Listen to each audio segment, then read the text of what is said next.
Məxfiy uruş. Abdori Robert Spalding. 10-ci bab. Xitayğa qarşı tədbir. Xitayning məxfiy urushiga qandaq taqobil turimiz va uni qandaq to'xtatimiz? 6-ci qism. Amerika ul muassasa bankisi. Amerikadagi shtatlar va shaharlar ul muassasa qurilishiga mablag' solishga boshlaganda planni bekitib xarida chaqirishga boshlaydi. Xitoy haqiqiy turda iqtisodini echivitib erkin savdoga yo'l qo'yib, xalqaro savdo qonuniga xiloflik qilishni to'xtatishdan ilgari Amerikaning ul muassasa turlarini Xitoy mablag' solgan har qanday shirkatga bermaslik yoki bundaq shirkatlarning Amerikadagi ul muassasa qurilishi turlariga mablag' solishiga yo'l qo'ymaslik kerak.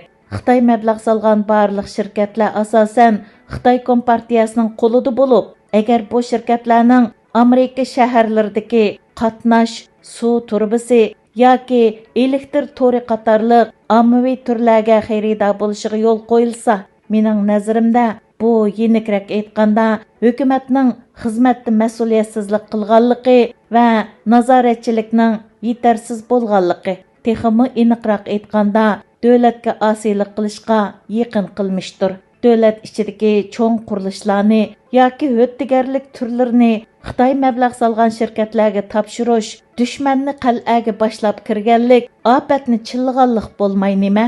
Amerika hukumati o'zimi boshqa davlatlarni Huawei'ga o'xshash telegraf shirkatlari bilan hamkorlashishdan ehtiyot qilishga undayotgan ahvolda Amerika savdo sohasidagilar va yerlik hukumatlarning bu tavsiyaga quloq solib qo'yishi kerakmi qandoq? Xitoy tosh yo'l yasash, shahar, port, aerodrom va korxona qurishga nurg'un pul va boyliqlarni sarf qilayotgan mushundaq sharoitda Amerikaning ul muassasa qurilishi barg'ansir chekinyotidi. 2013-yili Amerika ommaviy qurilish injenerlar jamiyati Amerikaning ul muassasalarini baholaganda orallar D+ nomer qo'ydi. Shu vaqtdan bugungacha Amerika yo'l, suv to'smasi, ichimlik suv, energiya va boshqa muhim ommaviy qurilishlarga qarta mamlakat xarakterlik yaxshilash planini o'tirg'a qo'yib baxmadi. Ana shu sababdan Amerika ommaviy qurilish injenerlar jamiyatining 2017-yildagi qayta baholashida Amerikaning ul muassasalariga yanada o'xshash nomer qo'yildi. Kelgusi 10 yilda Amerika bu ko'p taraflik masalalarni hal qilish uchun taxminan 5 trillion Amerika dollari xomchotga muhtoj. Gerçi ul muassasalarning muqimligi davlat iqtisodi va bexatarligi uchun favqulodda muhim bo'lsa-mu, ammo federal hukumat, shtatlik hukumat yoki yerlik hukumat buncha ko'p pul ajratolmaydi. Amerikaning ilgari xeyli muqim bo'lgan davlat iqtisodidan manbalangan yetarlik boj asosi Amerikaning har qaysi joylaridagi qurilishlarni mablag' bilan ta'minlaydi. Ammo hozir ularning hammasi yer sharilashish natijasida sirtqa oqdi. Amerika zavodlarida aldirash ishlab chiqarish bilan shug'ullanayotgan manzillar ko'rinmagani xeyli uzun bo'ldi. Bizning mablag' silish kulturimiz hozir paycheki bozori va qisqa muddatlik foydani qo'g'lashadigan mablag' silish andisiga markazlashib qoldi. Pay o'simi yaratish va pay bahosining o'simini ilgari surish davlat bexatarligi yoki ijtimoiy farovonlikdanmi muhim bo'lib qoldimi? Agar bu holat davomlashsa, Amerika hukumati qandaqmi bizga nisbatan jiddiy ehtiyojli bo'lgan ul muassasalarni yaxshilash uchun xomchot to'play oladi. Men uzundan buyon pul muomala sohasidagilar bilan hamkorlashib, Amerika ul muassasa bankisini vujudga chiqarishga harakat qildim.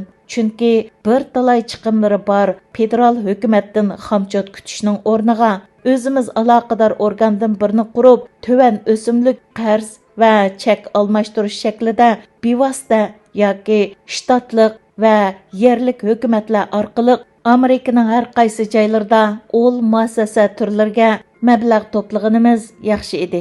Mazkur ul muassasa bankisi to'g'risida Davlat Majlisiga sunilgan qonun loyihasiga ko'ra ya'ni Amerika Avam Palatasining Amerika Ol Muassasa Bankisi qonunining HR 3977 moddasi bu bankning nazorat qilish, boshqarish huquqi Federatsiya zapisi sistemasi boshqarish hay'atining qo'lida bo'ladi. Tövəndikisi mazkur qonun loyihasining asosiy ramkasi bo'lib, mazkur banka birinchi xususiy organlarning foyda oladigan va ishlab chiqarish xarakterli ul muassasa projektini boshlashi yoki davomlashtirish uchun bevosita qarz va qarz kapolati bilan ta'minlaydi. Ikkinchi, shtatlik hukumatlar va yerlik hukumatlarning shundaqla shtat darajalik ul muassasa banklarining ul muassasa projektini boshlashi yoki davomlashtirish uchun vositalik qarz va yoki qarz kapolati bilan ta'minlaydi. Har bir qarz va qarz kapolati summasining kam deganda 7% yezlardagi ul muassasa qurilishiga taqsim qilinishi kerak. Amerika Ul Muassasa Bankisiga davlat ichi va sirtidan mablag' to'planadi. Bu xususiy va davlat mablag'larini o'z ichiga oladi. Bu xalqning kuchi orqali davlatning masalasini hal qilish usulidir. Jamiyatga zarur bo'lgan mablag' masalasini hal qilishda texmi ko'p mushu xil usullar o'ylab chiqilishi kerak. Ul muassasa qurilishlariga mablag' solganda ishsizlik nisbatini tuvallatgili, davlatning ishlab chiqarish kuchini oshirg'ili, baj asosini yaxshilag'ili bo'ladi. Kishilarning maoshi o'sgan sari shtatlik hukumat va federal hukumatning baj kirimi mos holda oshadi. Amerika tarixida shuningga o'xshash davlatlik ul muassasa bankisi bo'lib baqqan. 1934-yili Franklin Roosevelt yangi iqtisodiy va ijtimoiy islohot siyosatini yo'lga qo'ygan mezgilda davlat majlisi a'zolari davlat turalg'u qonunini ma'qullagan. Bu qonunning yo'lga qo'yilishida mundaq ikki maqsad bor edi. Birinchi, uy setib olg'uvchilarni naqd pul bilan ta'minlash orqali qarz qaytara olmagan taqdirda raniga qo'yilgan uylarni tortib olish huquqining yurgizilishidan saqlanish. Ikkinchi, Federatsiya uy qarzi bankisi sistemasi shaklida Federatsiya bankisi qurib, arzon baholiq uy qarzi tarqitish orqali uyi bor kishilarni ko'paytirish va qurilish salmoqining o'sishini ilgari surish. Bizmi hozir shuningga o'xshash bir muassasaga ehtiyojliq. Amerika Federatsiya turalg'u qarzi banka sistemasi xususiy organ bo'lib, mablag' to'plash va boshqarishning hammasini xususiy tarmoqlar ustiga oladi. Shunga u siyosiy iqlimning ta'siriga uchramaydi hamda pulning turalg'u bozorga muqim eqishiga kapolatlik qila oladi.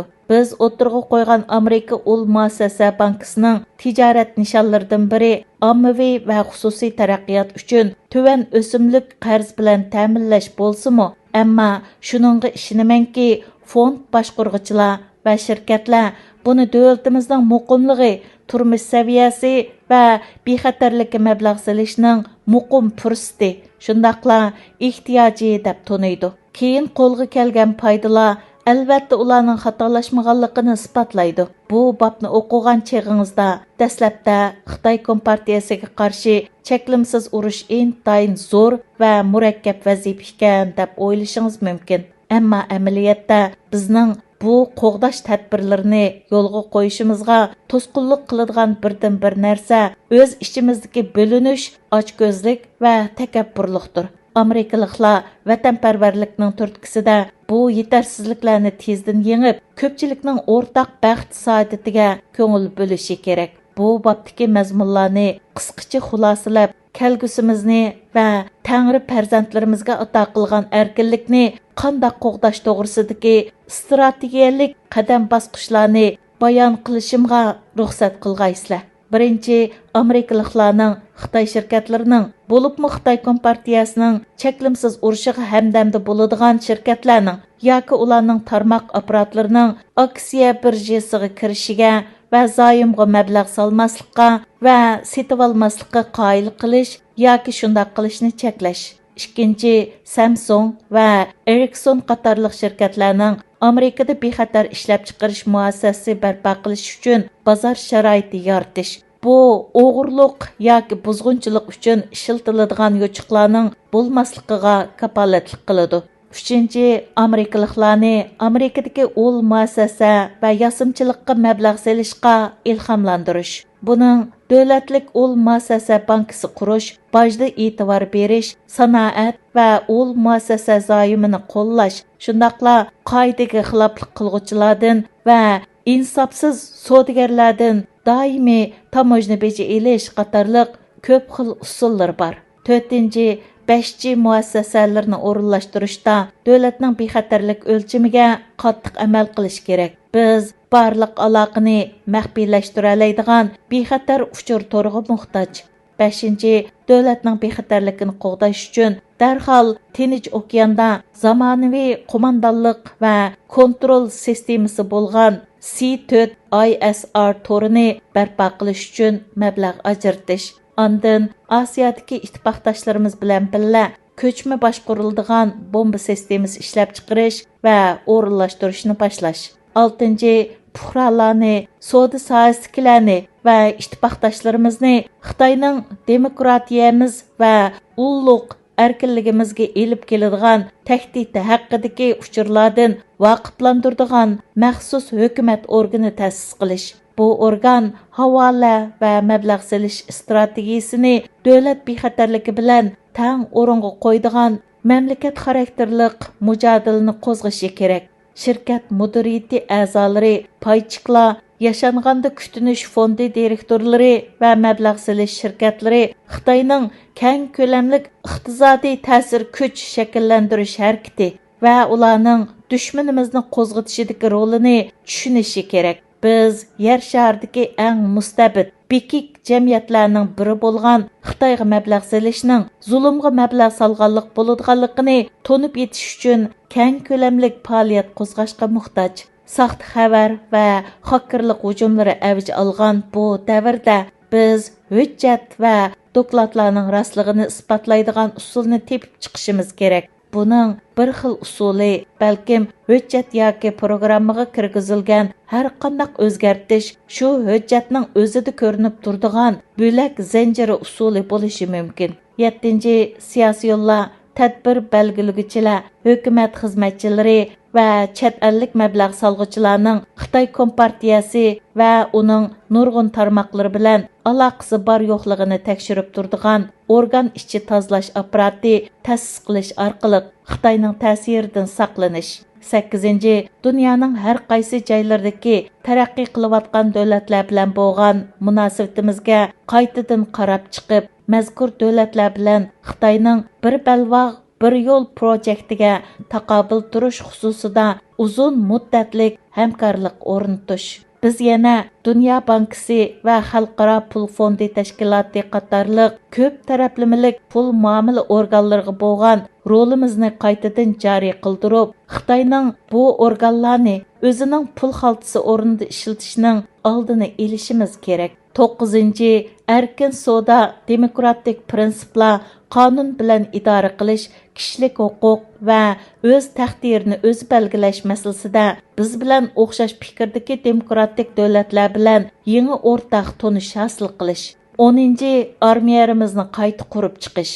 Biz bomba bilan o'qqa bak ko'p pul xarjlayapmiz. Biz aslida harbiy xarajatimizni ul muassasa, yasamichilik, ilm-fan, texnologiya, injenerlik, matematika, tadqiqot va loyihalashga ishlatib, 5G texnikasiga, sun'iy idrokqa va kvant hisoblashga ahamiyat berishimiz kerak edi. 11-ci, Amerika to'r qo'mondonlik shtabining darajasini yuqori ko'tarish, u quruqliq armiya, havo armiyasi, dengiz armiyasining quruqliqda urush qilish qismi va dengiz qirg'iqi muhofizat atriti bilan bir qatorda Amerika armiyasining 6-chi tarmoqiga aylanishi kerak.